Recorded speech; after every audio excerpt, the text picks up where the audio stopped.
So welcome everyone to the November 7th special meeting of the Housing and Community Development Committee. Could we have a roll call? Councilmember Betty. Here. Chairman Bell. Here. Joanne Saloon. Here. Hugo Rodriguez. Here. Councilmember Burns. Councilmember Reed. And Francine. Okay. So we will, since this is not an action item agenda, we can conduct the meeting even if we don't have a quorum. We have a quorum. We do have a quorum. Oh, okay. All right. All right. All set. So the first item is public comment. Folks, do you want to sign in?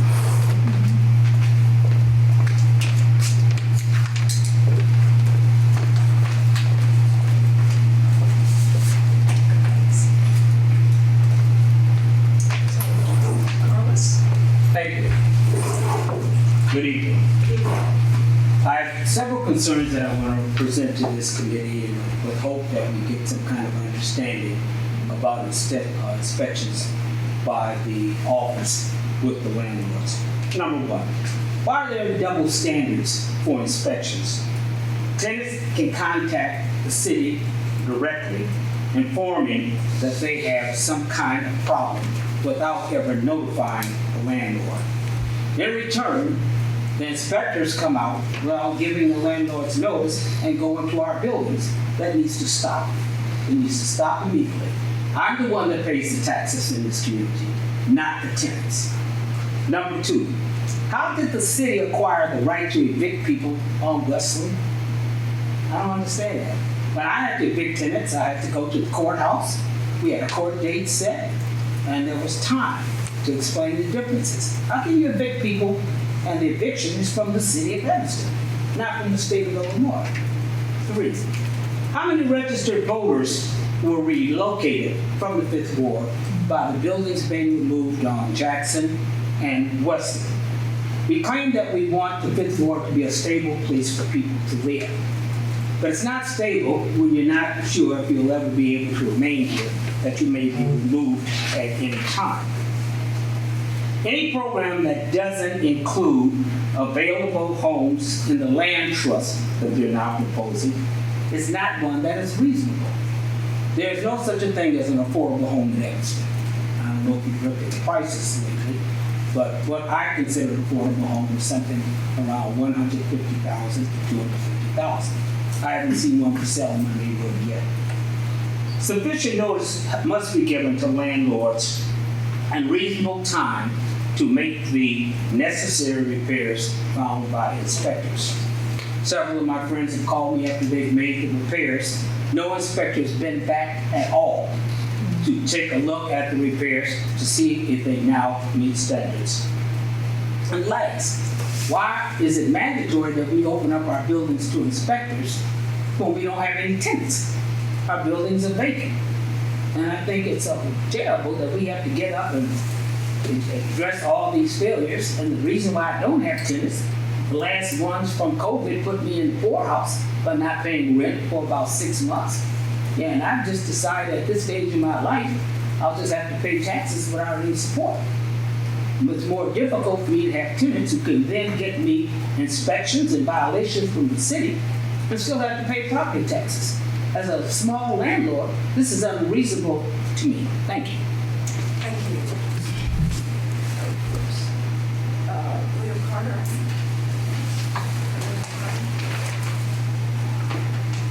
Basically, I have some questions. We have FOIA, City Commission, for information on what inspections were done on the Wesley buildings, why those inspections were stopped on the Wesley buildings, who signed off on having the Wesley buildings evacuated, who's responsible for the neglect of the Wesley buildings, why were the tenants given no notice as to what was going on when the city of Evanston knew for a year and a half that there was problems with the Wesley buildings? We were told that there was meetings for almost 8 months about the Wesley buildings, and we FOIA'd for information on those meetings. There is no information on those meetings, and we would like to know why there are no information on meetings about our homes. That was a well-established 30-year-plus community of elderly black people that was destroyed.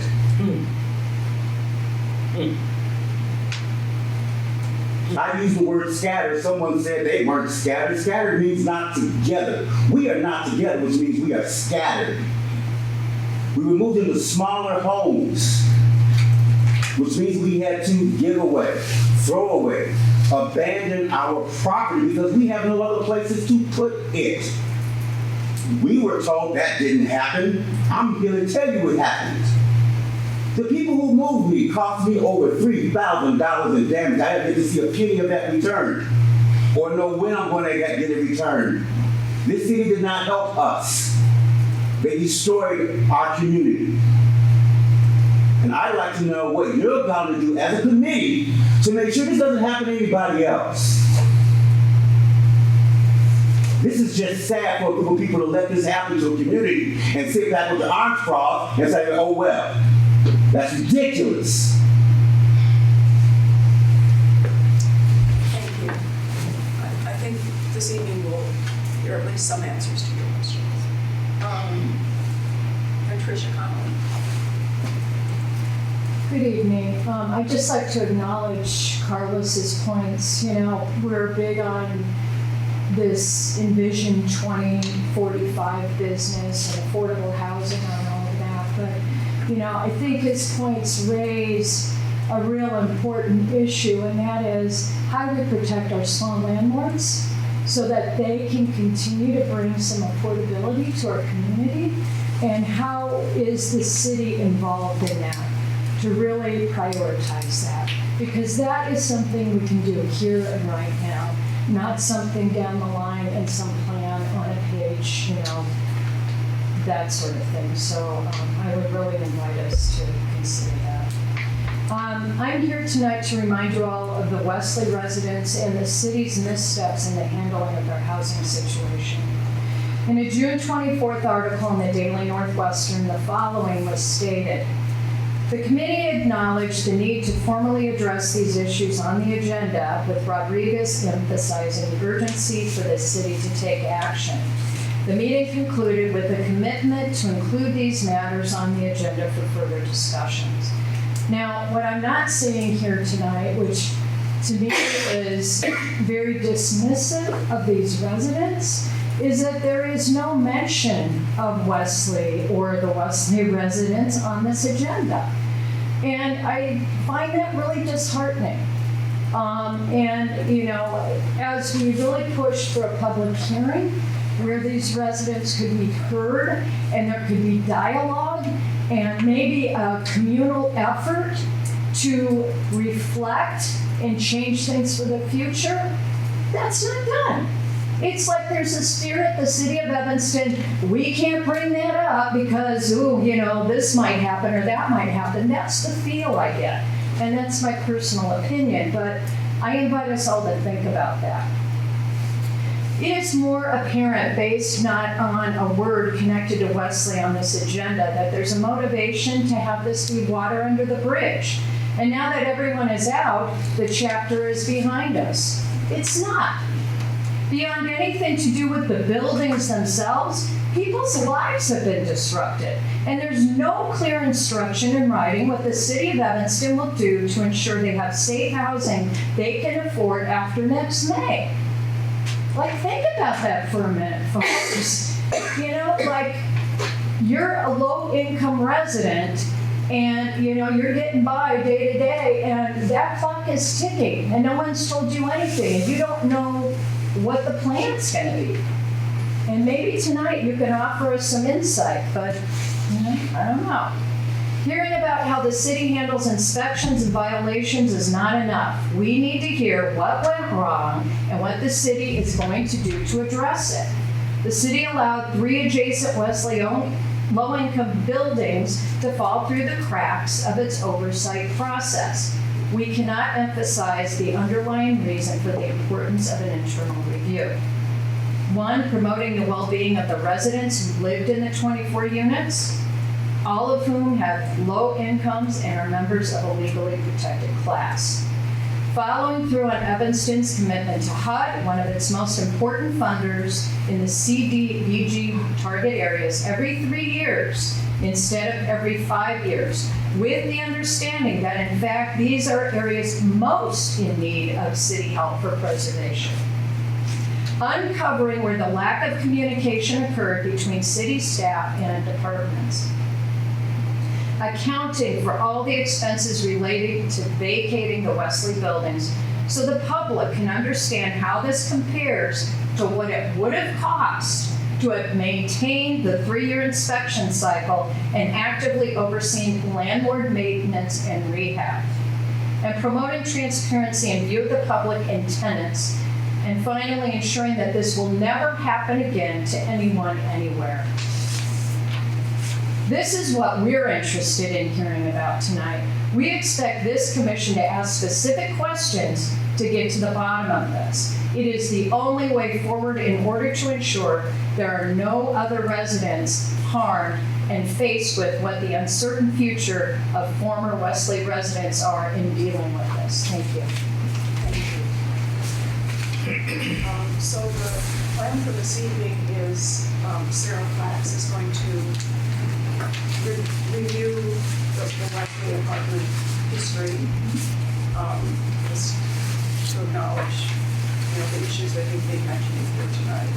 And then Andrew San Roman is going to talk about our current inspections program and how that's, we believe, going to keep us from having this kind of situation going forward. So, Sarah, you want to? Sure.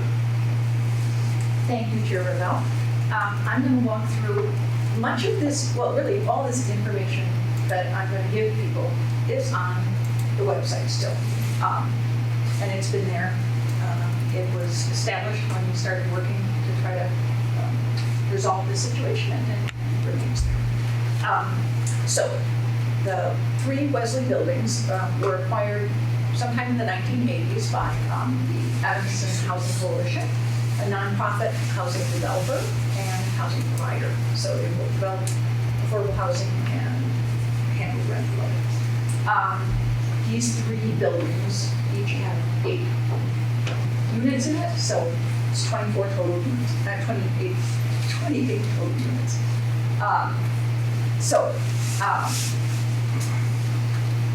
Routine inspections. The last routine inspection, full inspection at this property, at these properties, was conducted on May 18th, 2015. Okay. Results of that. 17 units had 1 violation. 1 unit had 2 violations. The remaining units had no violations. Okay? We had documentation that all corrections were made because it was re-inspected on August 11th, 2015. This has been provided and it's FOIA'd and everything, and I'm just going to let people know that it confuses a lot of people because it says violational list Wesley Avenue 2014, and then it doesn't always list the other buildings, but it is all buildings and every unit is listed, so, with their violations. And this has been, as I say, for you a number of times. In addition, the laundry rooms and places like that were also looked at. And all of the violations are noted, and there were 2 exterior violations that were identified. One was on 2018 Wesley near Unit 3B, and there was some pointing that needed to be done there, a small amount. And the other was under the exterior stairs of 2024 Wesley near Unit 2C. Again, it was minor tucking, which is pretty common with buildings. So this means that all of the buildings, I mean, the units, there was less than one violation in all overall. So that's virtually a clean inspection. Okay? The next inspection, based on what my understanding and recollection at the time, would have been in 5 years. Now, I know it's in the CDBG target area, and and there is a policy that it was supposed to be in, that CDBG target area was supposed to be every 3 years. However, as many of you may recall, after the mortgage crash and the Great Recession, staff had been reduced, and there simply weren't enough staff people to keep up those schedules. And it's a policy, it is not a requirement, and in a case like this, and we don't have full documentation of this. This is what I'm extrapolating would have been done from what my understanding was the policies at the time, was that a building like this would have been put on a 5-year schedule of a property like this, because that's a really clean inspection, right? Also, because these were owned or are owned by a nonprofit housing provider, that we had actually funded for additional rehabs in these properties. They generally were maintaining all their buildings. That was their history. But the COVID hit in 2020. There were no routine inspections done during COVID. There were only complaint inspections, which were frequently not even done in person. They had to be done using cameras, and because you were not going to go into an occupied property when people could get infected with COVID. That was pretty much across the board that everybody was doing that. That was approved by HUD even for our inspections that we had to do for when people were being put into units with subsidies, rent assistance. That was how those inspections were conducted. It was against policies of every housing organization, every city I know of, to have routine inspections of occupied properties. So,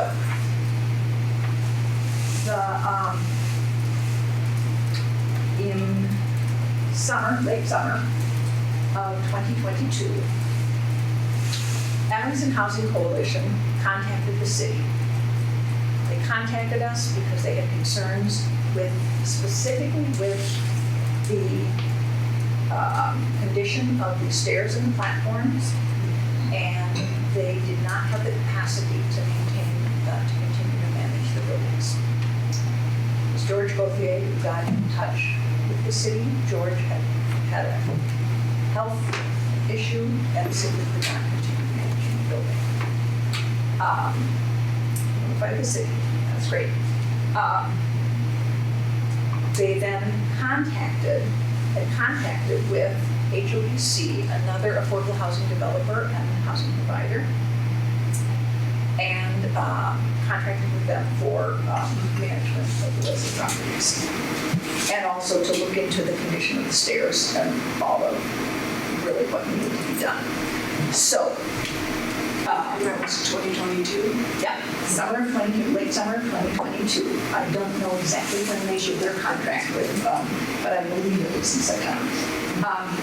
So there had been an inspection scheduled for a routine inspection for October 20th of 2022.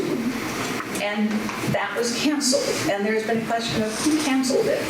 Well, I canceled it. We were already working with HODC and Evanston Housing Coalition. We knew the platforms and stairs were a critical issue and a condition that was being addressed. And to have a routine inspection at that point was not focusing on what most needed to be dealt with. Okay? HODC got a structural engineering company, the structural shop, to do an assessment of the platform and stairs. That's the critical thing to be inspected. The structural shop provided its assessment that the condition of the stairs and platforms was poor. Their recommendation was that those stair and platform systems had to be removed and replaced, that repair was not a viable action to take. And they also said that scaffolding should be installed immediately at one of the buildings at 2024 Wesley. That was done. So that building was shored up on one end. HODC had begun its work to try to funding to repair the stairs and platforms first and foremost, because that was what had to be done first. Okay, so they did a number of things. They applied to IDA for 9% low-income housing tax credits. They did a preliminary project assessment application, which is the first step. IDA did not move that forward to a full application. So that funding wasn't available at that time. During this time, there were regular monitorings by HODC. I actually was over there a couple times at least, but not every single one of those.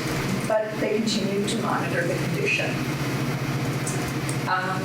And we began having phone calls about what we could do, like what other funding could be sought, or what Evanston Housing Coalition and the HODC were looking at.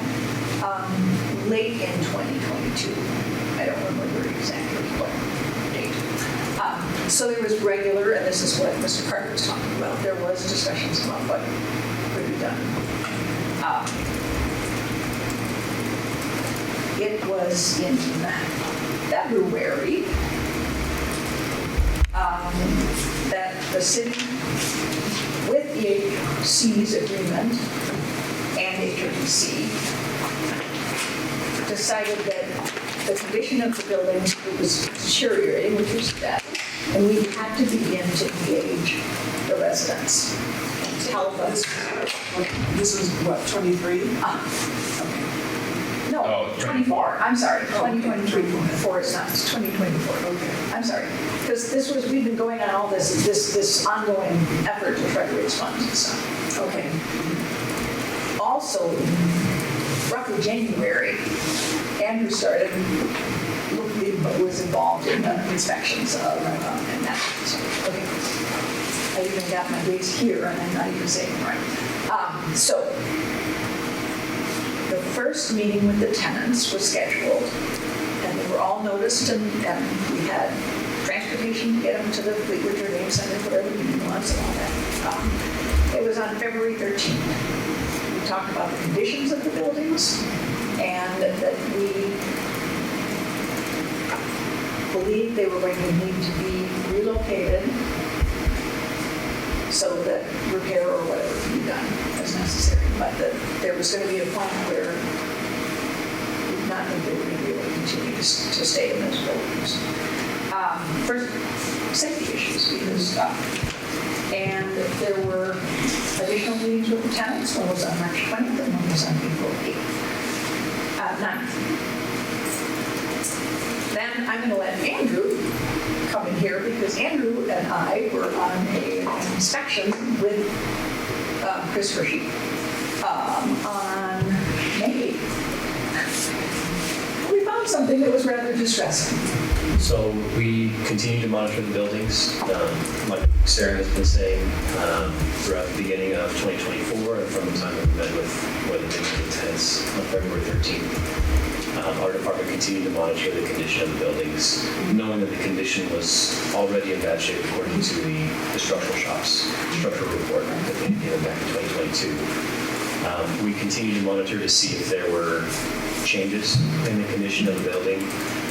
on May 8th, we found that there was a steel channel that was hanging from a section of the platform to 2018 West. So the way it's constructed, there are brick masonry walls on either end of the building, and then there are concrete platforms at each level. Those concrete platforms extend from the main structure of the building and then outward to a steel channel. That steel channel, a portion of it, had started to hang from the third floor platform. That was a concern, and you could see there were cracks in the concrete of that platform. It appeared to be sagging, and so there was concern that possibly that platform could fall at any moment. And so the decision was made that that was an imminent danger to the residents of that particular building, 118 Westlake. And so the decision was made to alert those residents and require that they evacuate the building for their own safety. And so that happened on May. That was the decision, and then we notified, and I believe everyone was moved out on the 9th or the 10th. May 9th. May 9th, yeah. And we had all kinds of assistance for that. Was it upsetting and distressing? Absolutely, we all know that. And it was not something that any of us wanted to have to do. But the life safety issues and the well-being of the tenants was what motivated it. We could not ensure that that structure would continue to hold. The other two buildings didn't have anything that distressing, and so the other tenants were not relocated at that time. We continued to monitor the building, but we did make the decision that all tenants had to be moved out of these because they were not going to improve it, that was for sure. And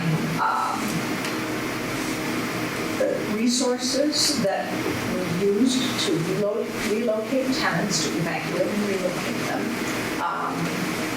were city funds from the Health and Services Department, which were largely used for things like the short-term housing in hotels that many of the tenants were putting in short-term, and for moving expenses and things like that, and also for getting their possessions packed up and into storage until we could actually locate housing for them, new apartments. That work was done by Connections for the Homeless, working with our city staff in Health and Human Services and some of our youth and young adult staff. And all tenants were moved to different housing units with at least year-long leases. Some people have different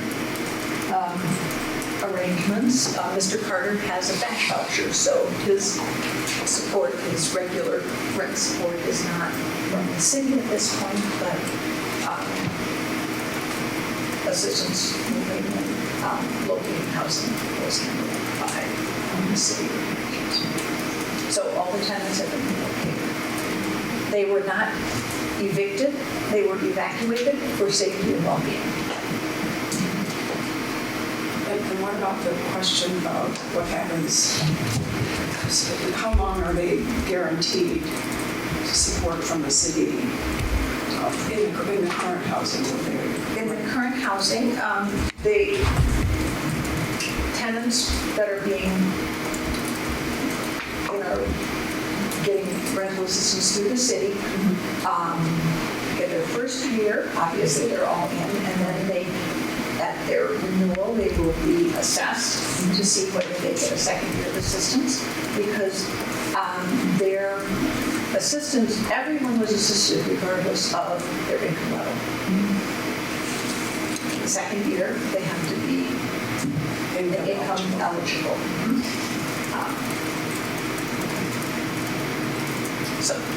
And at the same time, they haven't been, they are continuing to get case management services from Connections for the Homeless, as many of them are. And their research income assessment and recertification will happen at their, before their 1-year anniversary. It's all outlined in the policies and procedures exactly when. I don't remember how many months ahead of time that starts. But the whole program and supports are set up to ensure that they get a second year of assistance if they qualify for it. And if they don't qualify for it, that means that they're above 80% of their median. And the expectation is that they can afford to continue living in the apartment. Yes, because the attempt has been to put them in apartments that would be manageable. Now, there are some people who also are being, Connections is looking for options for people who will likely need a third year or forever, and that is looking at, especially for seniors, there's maybe senior housing around, but it's, when you get older, so they get put on wait list for different housing projects in Evanston and outside of Evanston nearby if they choose. That's their choice. So they're continuing to get support. But everything's solved yet? No. But they are not abandoned. Okay. So that's the status of. Let's open it up to committee members for questions. If I could start. What? If I could start. Sure. Yeah. I think that there is some incongruencies to the statement that Ms. Flax has given us, and I was pressing for someone. I unfortunately didn't know about the agenda for this meeting until late this week, and I didn't have enough time to pull out. I was out of town last week and didn't have enough time today because of work to put together a sequence of what I witnessed. And I had a receipt or the report from the structure shop or whatever shop the EHC hired to do that.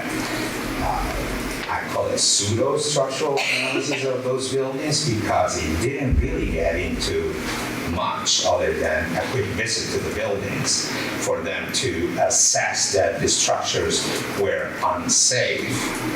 On the other hand, I know that there were some organizations that hired a structural engineer that I happen to know from previous engagements with him reviewing buildings and have a lot of respect for that individual. And he made an assessment, and it was not the same assessment as the structure shop did. So you were made aware of that. Actually, the city tried to hire that engineer to come in and inspect it for the city, but that engineer had been retained already by the nonprofit to do that assessment. So he didn't want to have a conflict of interest and decided to continue to work for the person that hired him first. And I'm blanking on his name as I'm blanking on a lot of things nowadays. Thank you. His report was different than the structure shop. Also, that same nonprofit organization brought in a contract that they had done work on very similar buildings with the same type of structure and platforms and stairs. And he completely gave a totally different estimate of what that work would cost compared to what the city had informed the community that it was going to be on the $10 million plus mark. This guy comes in and says it probably will be about $400,000 per building. That was at the time after you had informed the residents of the issues with the buildings. So that is one thing that I think that your report might be in in accordance to what the city has on their records. But I don't think that the city makes records accurately on things that are not relevant to the city. For instance, there are policies, but those policies are not requirements, according to what you just said, in regards to the inspections. But then there are policies about not doing the inspections because COVID. Were those requirements? Yes. To not follow to follow or not? Well, so are the inspections. The inspections are also a policy, so they must be done. And here's now. Let me please, if you don't mind, I lose track of my train of thought. Here is that there was an inspection that was scheduled 5 years instead of the 3 years. Not according to the policy, but okay, 5 years. 2020 comes, and then in 2022, the city learns of the issues with these buildings and still decides to do nothing about it. You know, do not have a structural engineer come in and do an assessment, a true assessment of what's going on with those buildings. So that's one part of all of this. And you know, that's kind of history. And I think that we should learn from that history. But moving forward, I've driven by those buildings at least once a month, and nothing has happened with them. And the problem with that is, it's housing. We have lost 20 units of housing in our city, and affordable housing, or 24, thank you. 24 units of affordable housing. I recently read a book, and the book is Homeless, It's a Housing Problem. And it makes an example of how that happens and says, think that you're playing musical chairs, and there are 10 chairs, 10 individuals. We take one chair out, and the music continues until it stops, and 9 people get a chair. But the 10th one didn't get a chair, and guess what? That person had just sprained their ankle and was wearing crutches, so couldn't get to a chair. But it wouldn't be a problem if there were 10 chairs. The problem is we took 24 chairs out of our musical chairs. And we're not getting them back based on what the city is doing up to today. The city has done nothing to recover these 24 units, other than, you know, creating a story of what happened according to the city. But as we hear from others, the story is different depending from the angle that we hear from for it. So how are we addressing those buildings today? I think is more important as what happened in the past. And you know, if there is anything that the city is doing, maybe you can tell us about. I think that the meeting should be around the Wesley Apartments. So I have a comment. I mean, one of the reasons why it's not specifically all about the Wesley Apartments is because there's an ongoing lawsuit, and those buildings are sitting there partly because of the lawsuit. The city's not named in the lawsuit. We don't own, it would be a much different conversation if the city owned those buildings. The one thing I wanted to ask Andrew, I know that, and Sarah, so when we do building inspections on these type of units, we don't do structural, like, the other thing, like, this is very much an outlier. Like, we don't have buildings around town that are looking like they're gonna fall down all the time. Like, I can think of one on Main Street that we recently condemned, but in these typical, in the required inspections, is there like a structural component, or is it a visual of just the parts? And so I think maybe explain to the public, like, what is all the checklist of, like, what is inspected? Absolutely, yeah. So the property maintenance code does contain regulations surrounding the safety of a structure. So when our property maintenance inspectors go out, they're looking for compliance with the property maintenance code. There are sections of the property maintenance code that talk about the exterior of the building, that talk about it being structurally sound. And so that is assessed visually, but with the understanding that our property maintenance inspectors are not structural engineers. And so if an issue of that sort is found, of what they can observe, they will note. And then they would recommend to the owner that they hire a structural engineer to assess what needs to be done to address that issue. But the property maintenance inspectors themselves, yes, are trained to look for those sorts of issues. Diagnose and see what needs to be done to fix it necessarily. That's the job of the property manager, to figure out the extent of the damage and what needs to be done to fix it. And like, how often do we see actual structural? A dangerous building or an unsafe building. Because I think of like in Chicago, like what was it, like 20 years, 15 years ago, where like the Lincoln Park, like, and then after that it's like, oh, everyone had to check their back stairway. Stairs, yes. Like 23 years ago, 33 or something. Yeah. I'm getting up there, so It's a small number. yeah. If you're asking for exact numbers, I don't have exact Yeah. numbers, but it is rare that we find a building that appears to be deteriorated to the point where it might fall down or poses an immediate threat to residents or tenants of that building. I do want to make a note that we did have to evacuate a building on Howard Street. But that was not a structural thing. It was a ceiling failing. It was not the walls were going to fall down or the stairs were going to fall down. It was a leak that led to the collapse of ceilings and plaster walls inside. But it was not, it was not a safe condition, and the tenants were evacuated. And but it was not. It was different from this in that this was a structural failing of stairways and platforms that were essential to getting into the housing units. So Lulu, no, back to you, because I think you probably didn't get all the way through. No. So, and the compounding factor to the Wesley buildings is the type of population that was living in there, the community living there. It was a community that is of the most vulnerability in Evanston. And we neglected to take care of them.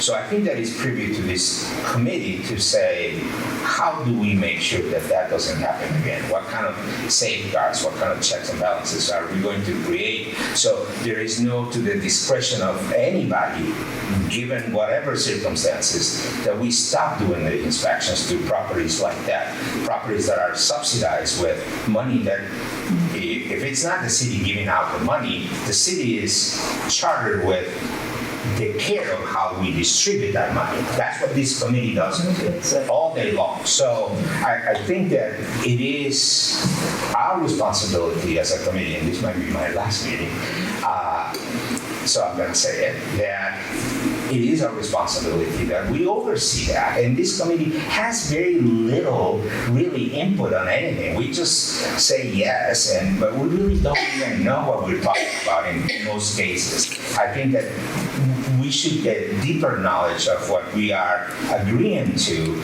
And, it's a requirement of the city. Yeah, I know it's a requirement of the city, but I don't know anything about it, but I still say yes. So I think that the structure of committees also needs to change in a sense that we're responsible to the rest of our community for the suggestions that we're making to City Council. City Council is ultimately the ultimate responsive entity in our city for the decisions that are made. But we're making recommendations with our full knowledge or without it. And I think we should definitely change this dynamic and get more information. I wish I had the chance to prepare and come back and say, no, Sarah, here's what happens with the structural shock. Here's what happens with Mr. Camarado, or whatever his name is. Yeah, thank you. But I I normally don't get that luxury. I get the agendas, and I know Anna gets my complaints all the time that, I get it on Friday, and I'm working all weekend. I work Saturdays and Sundays, my busiest days, and then Mondays I put together everything that happened on the weekend. So, and then Tuesdays are meetings. So I really have no time to prepare, and that's been a frustration of 6 years for me that I have voiced to Anna and whoever was before you, Anna. But I really think that if we learn from all of this and we try to change the way we do things, we can do a much better service for the community that looks up to us. And they want us to perform, to be responsive to the needs of that community. I don't want to. But this was a special meeting though, and it was set up specifically for this topic, was it not? And then the second part of the meeting is to hear from Andrew. Right. What we're doing. Right. I mean, our inspections program, I think, is much stronger than it was. No. A few years ago, so that's, but let's make sure we've got everybody's questions for this. What was the nonprofit? Can you say? I don't remember the name. It's CABG, Community Alliance for Better Government.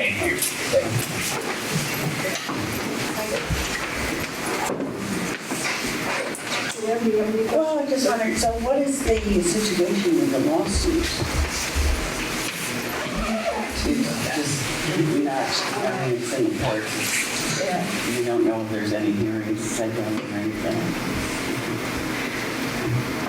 Well, really, it's awful that all this happened. Right. And, so many things happen. COVID just threw everybody for a loop, that's for sure. And again, so all you can do is just make sure it doesn't happen again. These inspections are taken care of and are followed up on. Chloe, do you have any questions? No. So I think that, just to clarify, one of the things that had come up maybe in February or March was that we had asked, I guess, one about whether there were some other buildings that are kind of Californian style where this might be a concern, and is there anything that we're maybe able to do or doing proactively on that account? Because it sounded like it was really specific to the architectural style. Those were all made at a certain time, constructed at roughly the same time too. So I would wonder if they might be about to fail at the same time. Nope. And then the other question that I had, I think this is just a clarification, and I think it was Sarah Flax that maybe you had mentioned this, but it sounded like inspections wouldn't have been able to catch the specific problem that eventually revealed itself, or at least that sort of that my understanding from one of our earlier meetings was that the missed inspection wouldn't necessarily have been able to identify this kind of structural failure because it wasn't sort of easily externally visible. Is that right? And section, I'm going to turn it over to Okay. So maybe I can address the first question that you had, Chloe, was about this style of building.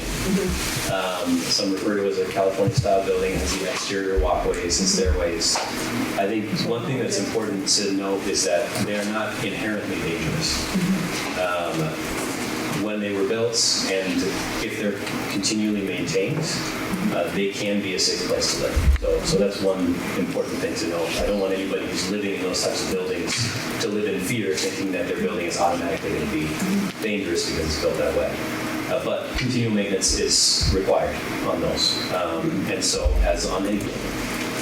And that's the responsibility of the property owner. We have performed inspections on some of the other buildings that are of that same style, and they have not had the same deteriorating conditions that we found at the rest of the buildings. So we can say that.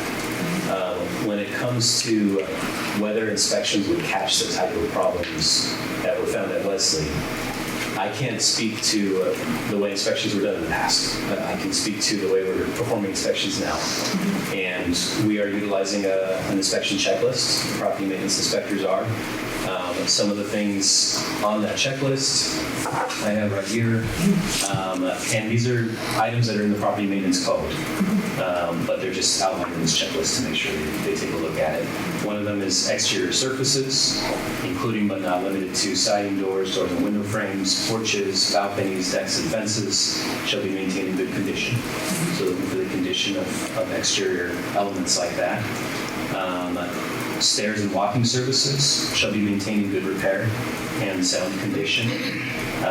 They take a look at exterior flights of stairs to make sure that they're structurally sound, that they have handrails, guardrails, those sorts of things. So they are looking at the exteriors of structures to see whether they're safe, whether they're meeting the property maintenance code.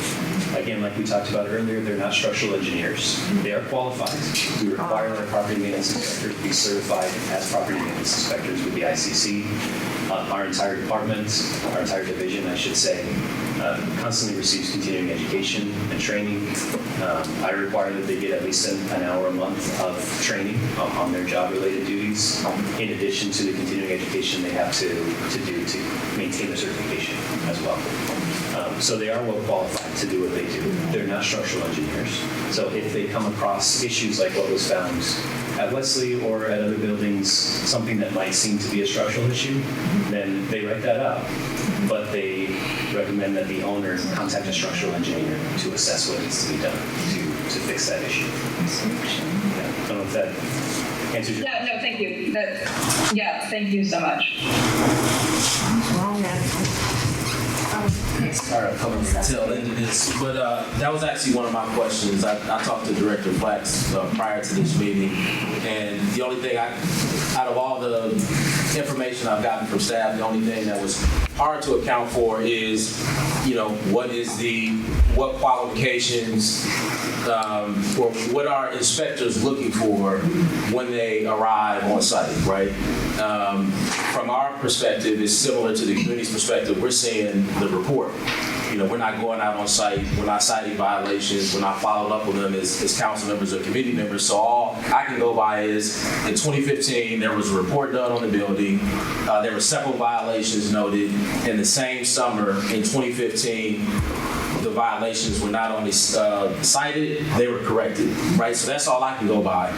But the question of who was sent out there, what was their level of training, did they have enough training to identify issues that could create structural issues, that's a question more for our building department at the time, I guess, and then to know what the level of training was. So one of the things that I had asked them to bring to this meeting was our current checklist, to at least know now, right? Because, this is your second term, my first term. Most of the people in this committee are new. So as far as we know, since we've been here, do we have a checklist that would allow somebody to go on the scene and for balconies and stairs and any other structural issue to know what to look for? And then of course, if they're not a structural engineer, but they at least, as you said, can make a note of it and say, look, there's rusting or whatever the case may be. I think you need to follow up with this from a structural engineer. And I had asked Sarah even if there were any examples of this, and we talked about that. I don't know if you're able to find some recent examples of inspectors going out on site, finding something like what's on that checklist, and then reporting it, to the housing provider or property owner. So do we have any examples like that? So I can't give you a particular inspection report for a particular property. Okay. For one thing, I don't want to call out any property owner and put up the inspection report. For sure. I just mean in general, yeah. I'm not looking for addresses or anything like that, but in general, do we have, they have some examples of these type of violations being recognized and cited in evidence? Absolutely, yeah. So there was a building recently that had structural issues with the floor. You could tell as you're walking on it that there was some sagging to it. It appeared that the boards might have been loose or coming up from the structure. And there were visible holes in the floor as well. And so those things were noted. And again, it was recommended to get a structural engineer to assess the best way to fix those issues. They also look at stairways on the exteriors of properties, whether they're securely attached to the house, whether the handrails are secure, that sort of thing. And so they check for whether it's in sound, good condition or not, whether it's being maintained. Was that a routine inspection or something that a tenant had called in? So the one with the floor, that's a good question. I don't remember if that was a complaint inspection or if that was not at a residential rental property. Okay. That was actually a commercial property. Okay. And so that's not something that we do routine rental inspections on. But that was noted by somebody who was in that neighborhood, one of our property maintenance inspectors. So. Another question I had is if there was a back stairwell, back way to get out of this building, do you think would the concern level have been the same? You're saying if there was a different way to exit? This is one way in, one way out. So if there was a back stairwell to these buildings, would the level of concern be the same, or would the strategy potentially have been different on how to deal with it? If they had a different way of getting out that was completely safe, then maybe that would have made it less of an immediate threat. But because those platforms are the only way to exit the building, there was no safe way to get in and out of these buildings. And I asked that question because for me, that's what made this an acute issue in particular. And when we, when the community wants to know, like, how do we make sure this doesn't happen again, there's a lot of ways to answer that. And I'm sure even the discussion I missed, we've come up with some things. But because of what was just said, I felt like the most pressing issue that we could address to make sure this didn't happen again, considering kind of the unique design of these buildings, was to make sure we identify every other building like it, right, that doesn't have another point of exit, ingress and egress, and make sure that the balconies and stairs were in sound condition. And so what was talked about a moment ago about us going out and inspecting all the units, that was at my request. I sent an email several months ago now requesting that all the California-style walk-up buildings that don't have a second point of ingress and egress be inspected thoroughly to know what the condition of the buildings are. I don't know where we are in that process. I gave you a list of the ones that I was aware of in the 5th Ward. We have one on Jackson, one on Wesley, one on Darrow. So I was aware of the ones in the 5th Ward, but was also hoping, and that was certainly within the request, that we identify similar buildings across the city and inspect them and communicate anything that we see to the property owner. And we did do so. We have inspected those buildings. Like I said, we didn't find conditions that rose to the level of what happened at Westland. And we've inspected across the city, just the ones that I provided, addresses I provided. We did look for them across the city. Okay. Yeah. We maintain a list of buildings by architectural type. Yeah. But the ones where we look for them, we're aware of. Sure. Okay. So I just want to say, at the time these buildings were built, there was no requirement that we need two exits. Then. What was it, the 50s or something? Different building codes in the 60s. Yeah. So we wouldn't allow them to be built that way today, I guess. Yeah, well, modern building codes, most communities use the ICC suite of codes, the IBC. That didn't come into existence until 2000. So there were other building codes farther back, obviously, but not as modern as what we have. So the bottom line is that, in particular for the Western buildings, there was a lack of, not necessarily lack of competency from the inspectors, but there was a lack of inspectors or inspections. Right. So maybe that's the lesson to be learned here, and it is to have more routine inspections, in particular to the buildings that I made reference to before. So I think that is probably the critical point, the lack of an inspection, the lack of overseeing of the city to these recipients of funds, and the lack of inspections. Joanne shared with us that her building is being inspected, and that's great that the inspections are being performed again, because it hasn't been. And not that I'm calling an inspection on myself, but in 20 years, I was inspected twice very early on. I think that because of change of ownership the first time, and the second time, I don't even remember why, but it was the same inspector, and he said, okay, I was here before, bye. Yeah, this is I've had one inspection in 14 years I've owned the building. Yeah, And I we think do there's a good talk about we have more inspectors now, correct? We do, Yeah. yeah. So we now employ 5 property maintenance inspectors. We are working on getting back to a regular rental inspection program.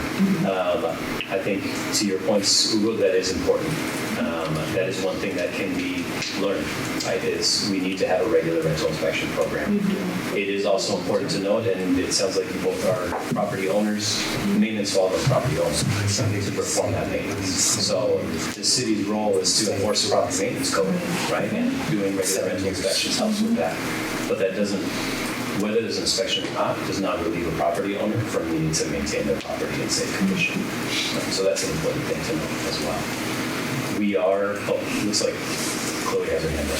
Yeah, Chloe? Oh, yeah, I was wondering, I'm happy to hear there are 5 inspectors now, but I was kind of wondering approximately how many you think we would need to have a sort of robust, regular schedule of inspections for apartments. Gotcha. Or for rental housing. It's a good question. Obviously, more property maintenance inspectors is always a good thing. I won't say no to more. With the 5 property maintenance inspectors that we have, we are putting back into place a good, solid, routine rental inspection program. I just became the manager of building development services in the spring of this year, so I can't speak to what was done in the past. But I can say we've been working on putting in a more regular inspection program. What we are working on right now, and our policy going forward, will be to base the amount of time between inspections on the condition of the building at the last inspection. So I have in front of me just some notes of basically what we're doing. So each property, each rental property would fall into one of 3 categories. Either 1, it had 0 violations on its last rental inspection. Obviously, that would be great, and we would love for that to be every property in the city. So a property with 0 violations wouldn't get their next inspection until 5 years later. Within the next 5 years, they would be inspected. The next category would be properties that have between 1 and 7 violations. And this is based on the checklists that I talked about in property maintenance code overall, those violations. A property with between 1 and 7 violations would get their next inspection within 3 years. The last category would be a property that has more than 7 violations, so 8 or more, or a property where there's an infestation of insects or vermin that's found. If that's what their last inspection report revealed, then their next inspection would be within the next year. Now, those categories, that doesn't mean that if violations are found, for example, in that second category, there's 1 to 7 violations, next inspection would be within 3 years. Those violations, though, that are found would still need to be addressed before those 3 years. And so we're asking our property maintenance inspectors to follow up on those violations within the next 2 months. To ensure some action is being taken to correct those violations. Not just, hey, we'll come back in 3 years and see if you've done it, but to follow up proactively on that. But then still the next routine inspection would be 3 years later. And wouldn't some of the violations be more important, more dangerous than others? And so there'd be some violations that would be, in themselves, just be pretty minimal. Absolutely. Yeah, the one violation might be that a smoke detector is not working. Obviously very important for life safety, but also an easy fix, right? That's an easy violation to correct. If there are structural issues or larger violations that might require a building permit, for example, to address, then that property owner would be required to obtain a building permit to address those issues. And at that point, then it's on our building inspectors to inspect what's done to correct those violations. But it's true, there are different degrees of violations. But that is our plan going forward. That is the policy. And when you talk about software, what's going to help us do that? to keep track of that? Because that's been an issue as well, we didn't have a way to really keep track of this inspection schedule. It does make it difficult not having software. So many of the city departments use a software called Civic Platform through Excella. And so most of community development, including the building division, uses Excella, Public Works, and others. And so we're working on upgrading our service with Excella to include property standards in that. Previously, they were using a different software platform that didn't integrate with other city departments. And so we're working on that upgrade so that they have better software to work on. Just as the Western, a few years back when COVID, with the rental assistance program that was established because of COVID, we had come up with the fact that the city doesn't have an inventory of buildings. And are we getting anywhere with that, Sarah? And I don't know if it's in your range of things that you do. Yeah, I mean, that's part of community development, and that's under Andrew. So is that data being created, and where are we with that? Because we need to know who lives here and where do they live. Absolutely. Right. Yeah, I can say, again, we're working on that. Much of that information was outdated, and so we're working on updating that information. And how is that being done? So right now, because we don't have the software that's working on being upgraded at the moment, our property standards supervisor, Margaret Barr, she's working on updating that information. We're taking that information from rental registrations that come in. Rentals are required to be registered annually by the city, and so when that information is submitted, then we have an opportunity to update the information on those rentals. But this information is submitted yearly. We have to submit our information yearly, so it's all here already. It's just a matter of grabbing it from this file and creating your information data, right? So again, I know can't speak to what was done. you probably are handling a lot of stuff, right? Yeah. So it's not, please don't take it personal, yeah, I'm just address you as the city. So, right, yeah, so is that, I mean, we have a great resource of students at Northwestern. They want to do work for the city and do that kind of work depending on where they are in their studies at the university. So maybe that's something, a collaboration that we can do with them, and have students come in and collate all that information and say, okay, here we go. Not a bad suggestion. Yeah, I don't know how our internships work. So,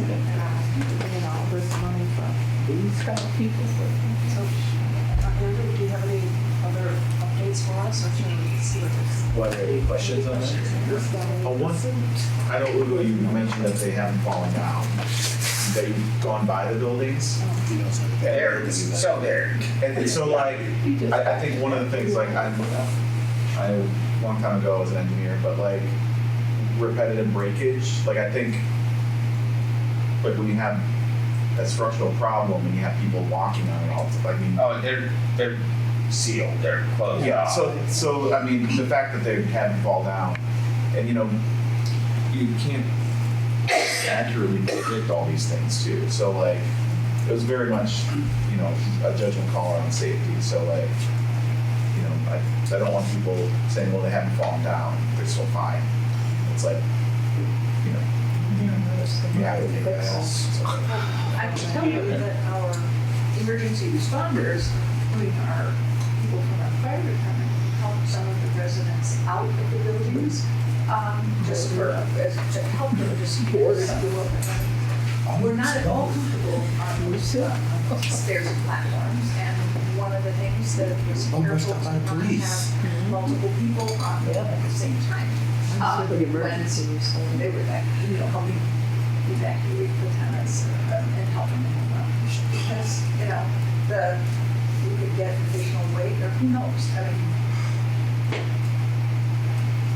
I personally would much rather be conservative and not take a risk when we have tenants who are at risk if there is a collapse. You know, and I don't think that the argument is against that, Sarah, so we all see it. And I think it was perhaps conservative, but it was the right call. But the questions are, what are we doing with those buildings? And what are we doing with the residents of those buildings that have been displaced? And they're scattered, like Mr. Carter mentioned before. So that's kind of the accountability that at least I was asking for, and some of it has been answered. Some of it still remains unknown because of litigation and other things. But I don't think that anybody has questioned the reason for it. Maybe the delivery is being questioned tremendously by everybody, the way it was performed. But the spirit of it is, I haven't heard an argument about this was the wrong call because it's not a safety issue. Obviously, it's not a safety issue. So I think that coming from that, on the subject, but a different, just part of our agenda, code enforcement. Could you talk a little bit about that? How is that the inspections happen, they find violations, the inspector goes back and makes sure one way or another that these repairs or violations are corrected. What if not? What is the code enforcement to a landlord that is refusing to take care of certain issues or not addressing the property because of lack of resources or what have you? Could be a million of things that could come into fixing a violation or not. But you know, a violation typically is called because it's a safety or a health hazard.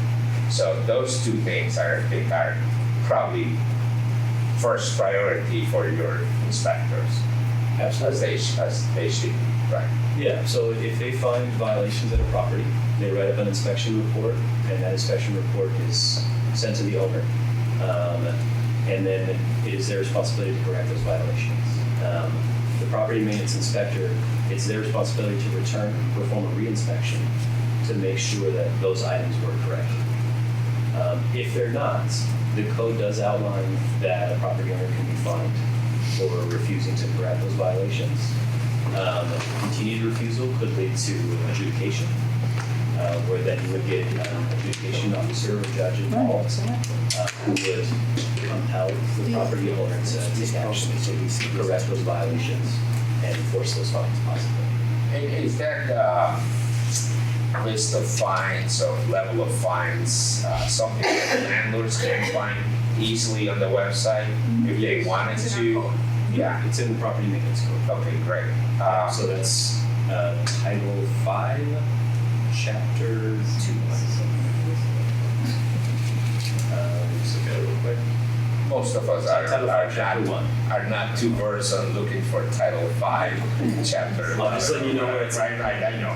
So, You can just put in property maintenance in the search box. okay. It's much easier to find than that. Mr. Carney's brought up something that it's in regards to this, and his issue was with tenants being able to call the city and complain on something, but landlords have no knowledge of an inspector coming into the properties necessarily. So, correct me if I'm wrong, and if you want to make it a little bit more clear what you said before. Mr. Sutton. I forgot the last name, sorry. No, my concern was, we know about the schedule of inspections. My concern was the tenants were taking down the smoke detectors, calling the city, letting the city in the building without contacting the landlord. Next thing I know, here's a violation. What are you talking about? You know, I just walked through that building. I got up on the ladder and put those up myself. They're all new smoke detectors. And I did not go in there and take them down when the tenants were not there. So what do you mean I'm in violation? And you never even notified me that you were coming, and you went on my property without my permission. Tenants can't give you permission to come on my property. I pay property taxes there, not the tenants. Right. So, Yeah, so Anthony, do the inspectors? notify the landlords before coming in. No. So tenants do have the right to give an inspector consent to enter the premises. Okay, without notifying the They do. property owner. Just as any tenant can invite over a guest to their home. That's not a guest! They have the right to consent to an inspector entering their property. It would be reasonable to ask the city to be friendly to, at least on the first incident. Now, if 3 tenants are calling on his building, shame on you. But if it's a,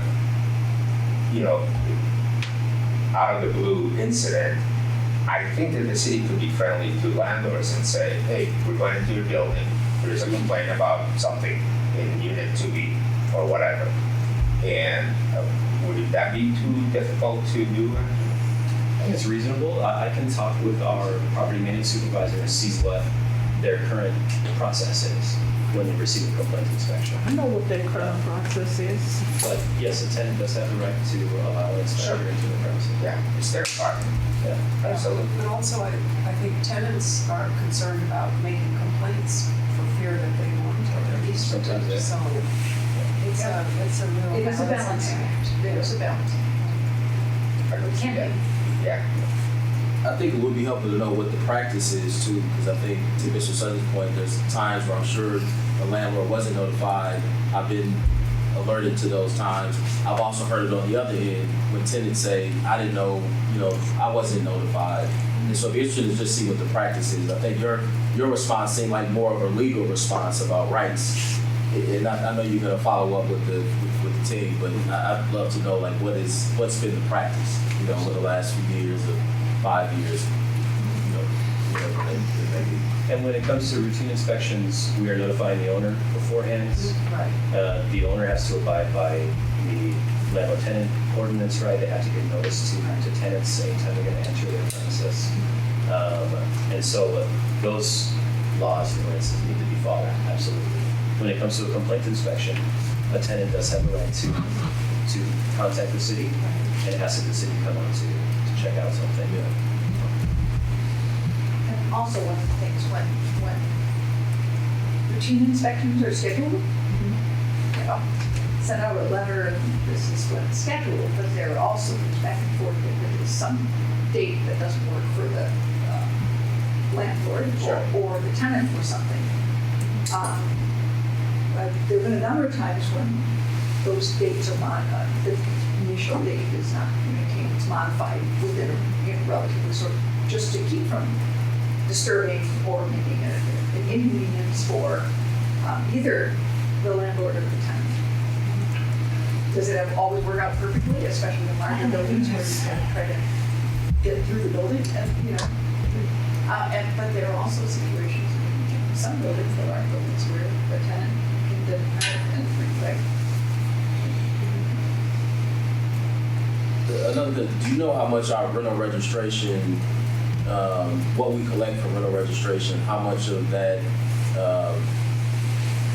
how much of the cost of the program does that cover, our inspection program does that cover? Very little. I had a handle on the percentage at one point, but I didn't come with those numbers, I apologize, but I didn't get that.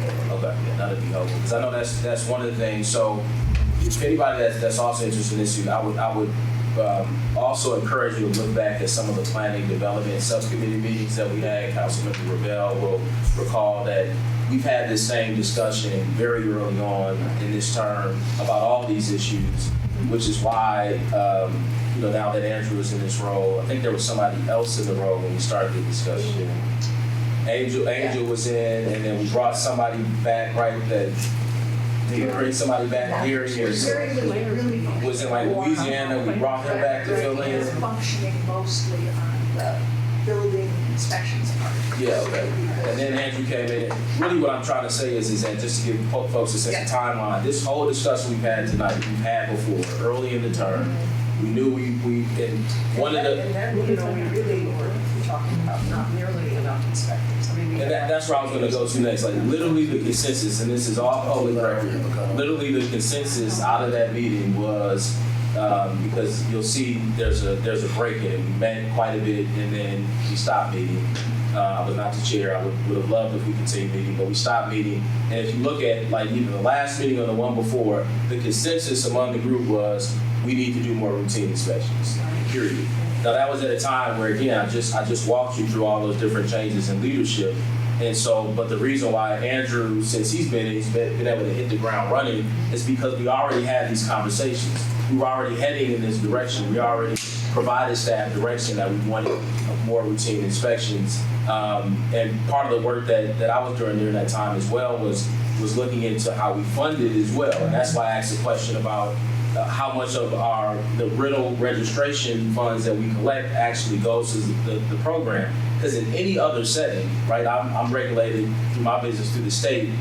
What my annual license fee, all of our collective annual license fees pays for the regulation. It pays for the enforcement. Every single dollar of it is paid for. And I think the last time I remember looking into this, like our rental registration may cover like a quarter of the program or something like that. It's a small amount. And so that was something that we learned that came out of those earlier conversations is to provide a robust routine inspection program, which is what this community needs and deserves.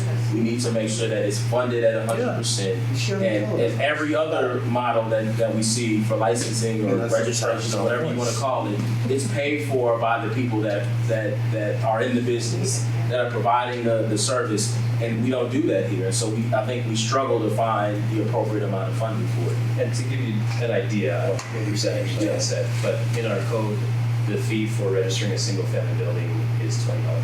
Yeah. One of the things from the budget discussion, this is one of the fee structures that is going to be assessed and a recommendation is going to be made because that was one of the proposals that our department made when we would address some of our revenue issues versus not. So that, I know this is like dovetails into another committee that we're on, but does the fee structure coming from the permit side, that also would cover building permits and construction? We're going to be looking at all everything of the as it's comprehensive. Okay, yeah. so also planning zoning costs. and then for other folks who are so Councilmember Burns and myself are on Human Services, and one of my referrals is to have reduced or free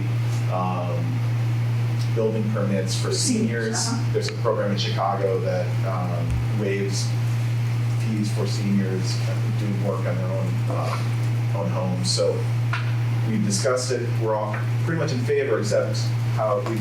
So we got the that for actual, it, that's what you're saying. Yeah, the budget implication is hard because we don't track like the age of people applying for, building permits. We don't. So I'd hope that we could roll that into, or at least look into what that would impact the, Yeah, budget. and what we can at least try to do some estimating from is looking at, there's a lot of data collected by the census and by the American Community Survey. We're working on our consolidated plan for our HUD grants, and one of the things that there are breakouts of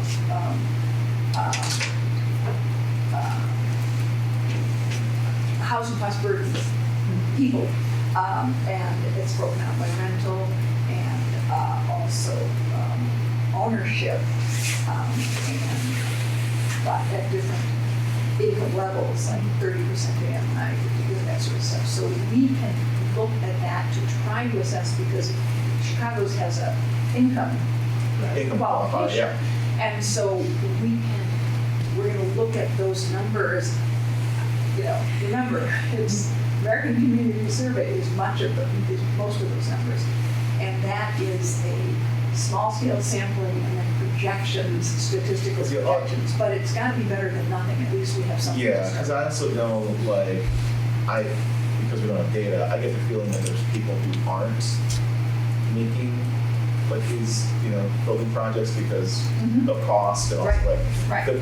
the permit is just one more cost on top of it. So I don't know how much of that is like people are waiting or not doing work, but yeah. And I think that our goal would be to look at, especially in people who are unable to afford the ongoing just maintenance and repair type work. This Yeah. is not gonna be if somebody Wants to build lavish, a like, huge addition or something like that. I wouldn't recommend waiving the building permits of Yeah. that, because if they have the money to do that, then I would question whether or not they're eligible. Yeah. But and yes, we have that on the list of things to look at. Great, thanks.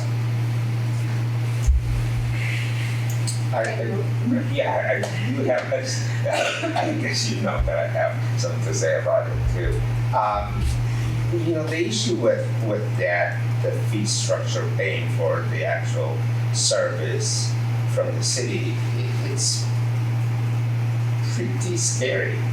Because what happens with parks? What happens with schools? Yeah. What happens with community centers? Yeah. I think that we should look, because that's what property taxes are for. That's why we pay property taxes, to have these services within the city.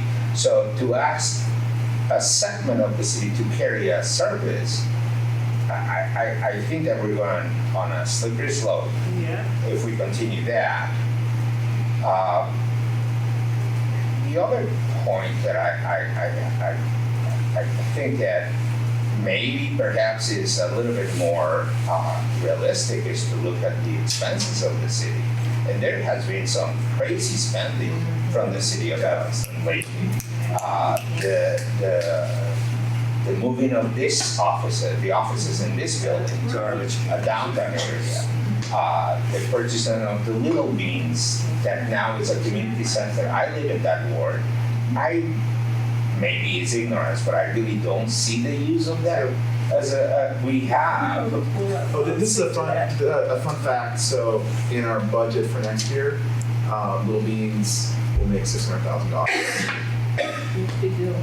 So I would encourage people to go to the Finance and Budget Committee. I understand it might be fun sometimes to shoot from the hip criticisms, but I would encourage you to go to the Finance and Budget Committee if you really are interested in that, so that you can learn more about all the things that you got concerns about. Thank you. I do want to point something out. The registration fee has never been changed. I think it was instituted in 2008.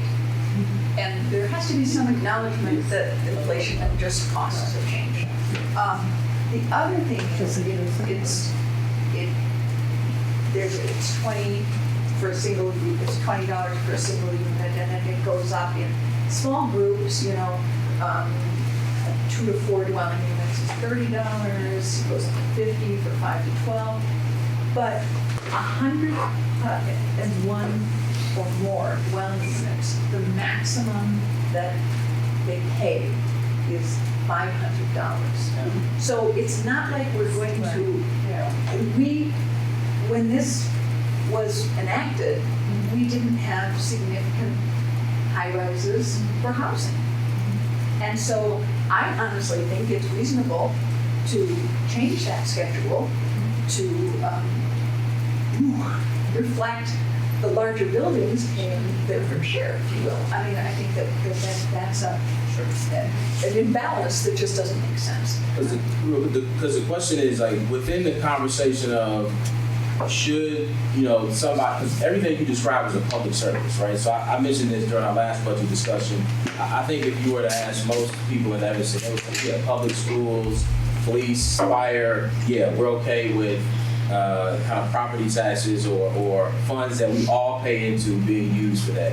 Not necessarily private services, which is unless you're even if it's a non-for-profit, it's still a private non-for-profit, it's on board, etc.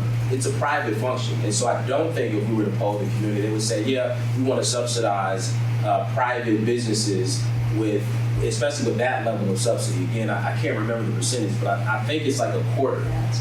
It's very small what it's covering. Now, that's a mistake on the city side. We've been talking about this. it's better to have gradual increases than to not have any increases. What is just Director Flash just described, right? These numbers these fee amounts have stayed the same for so long, because then when you try to catch up, it is a big amount, and it's surprising and shocking to housing providers to have these large jumps, and I can understand why that would feel unfair, but that's what we're trying to figure out how to do a better job of. These things need to increase gradually, just to even cover inflation, let alone all the other ways that the costs rise. But I guess, and then within that conversation, yeah, you can have exceptions or different rules for owner occupied. You can have different rules for people who have units, less than this many units. But I think what we're really trying to get people to wrap their heads around is, again, in every single licensing or registration structure that I'm aware of, the people who are providing the service pay to be regulated. Every cent of it is paid by those private business owners. That's the licensing structure that I'm in, and every other business, that's how it operates. And honestly, it's an oversight on the city that we haven't done that. Now, if we want to go out again on a referendum, we've talked about that recently, that we have the ability to put advisory referendums on the ballot, then we need to ask those questions to community members to get feedback. Hey, do you want to subsidize public or private services versus some other use of funds? And if they say yes, then maybe that's all the direction we need. But absent that feedback, if we're just comparing it to how other licensing and registration schemes work, it's always paid for by the people delivering the service. And certainly not, and so what the conversation we're having is, can we at least get to 50%, cover the program? Can we get to 30% or 40%? How much can we make that adjustment so that we make sure that the program is fully funded? Goes to the tenant. Passed on to the tenant. Well, I can certainly afford $60 versus $30. That's just a little.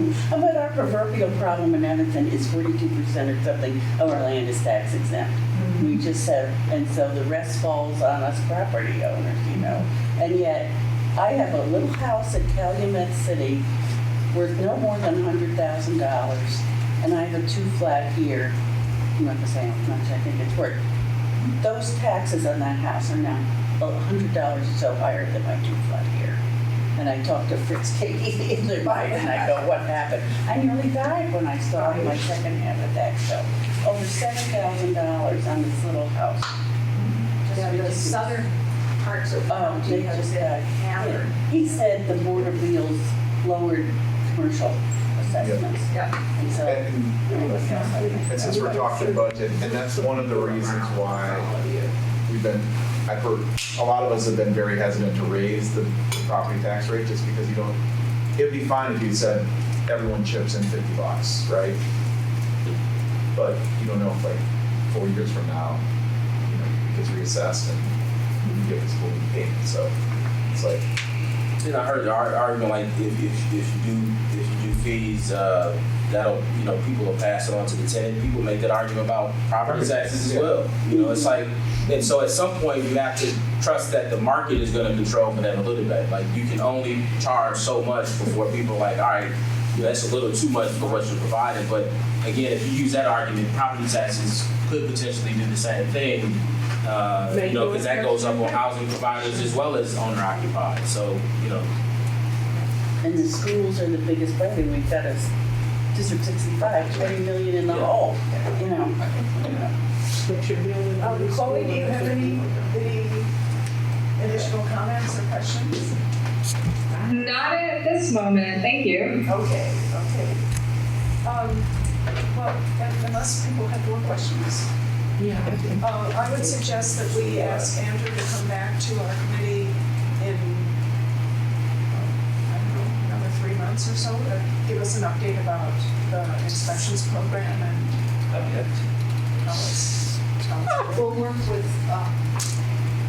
Marion and Anna and figure out a timing, because we have some uncertainties in early part of the year.